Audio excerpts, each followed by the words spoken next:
The recruiting class of 2011 brought us such names as Jadeveon Clowney, DeAnthony Thomas, and some guy named Johnny Manziel. But not everybody's panned out, at least yet. Our insider Pete Fiutak here in studio for this recruiting rewind. Pete, final class standings for 2011 look like this. Florida State followed by Auburn, Texas, USC, and Georgia. Still early, but let's look back at the busts and the overachievers from 2011, starting with the bust. It doesn't bust much bigger in terms of expectations than Isaiah Crowell of Georgia. He was considered to be the best running back prospect that Georgia was able to get since Herschel Walker.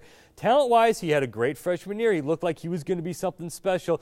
Had legal problems, gun issues, ended up getting kicked out of the program. Now he's at Alabama State trying to resurrect his career. 15 touchdowns. Great player in the SWAC. He's going to end up playing in the NFL. But for Georgia, considering what they thought they were getting in Crowell, didn't turn out to work out the way they were hoping for. Second guy on my list, another guy, big-time talent, but not for the team that got him. Notre Dame thought Aaron Lynch was going to be the big pass-rushing defensive end who was going to carry him for the next several years, would have been a big part of this BCS championship run, but he left. He's now going to play for South Florida this season, not a member of Notre Dame anymore. Third guy, George Farmer, USC, Marquise Lee, Robert Woods, they turned out to be the stars. Farmer, number 3 wide receiver on the board.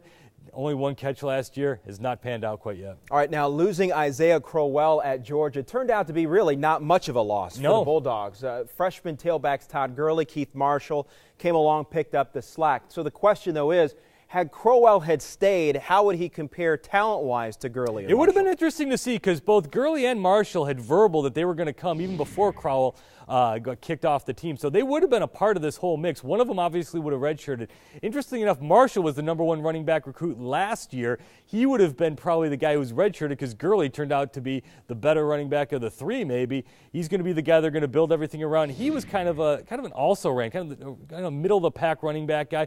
Number 25 on the list. Turns out he might be the best in the lot. All right, let's get to your overachievers now. And starting with a running back that's on the tip of the tongue for some people in terms of Heisman Trophy already. Ka'Deem Carey of Arizona wasn't really one. He was an interesting story with him. He was one of the top Arizona high school prep running backs of all time, but because he was a little bit smallish, not really fits a lot of type, wasn't really wanted by a lot of schools. Arizona and Arizona State wanted him. Arizona stayed with him. Merry Christmas. He gets Rich Rodriguez as his head coach, blows up as the nation's leading rusher last year. Devontae Adams of Fresno State.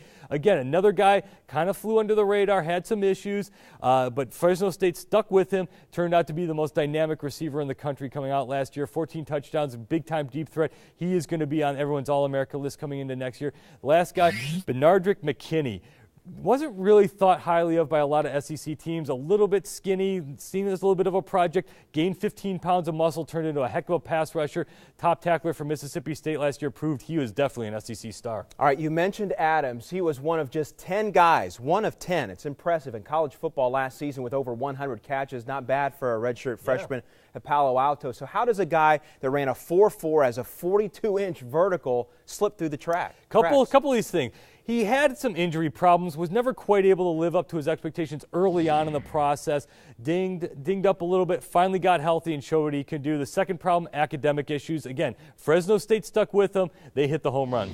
All right, Pete, thanks very much. Keep up the good work. To hear about the biggest bust from the recruiting classes of 2009 and 2010, be sure to click on Pete's recaps. And don't forget to come back to Campus Insiders on February the 6th for our complete National Signing Day coverage.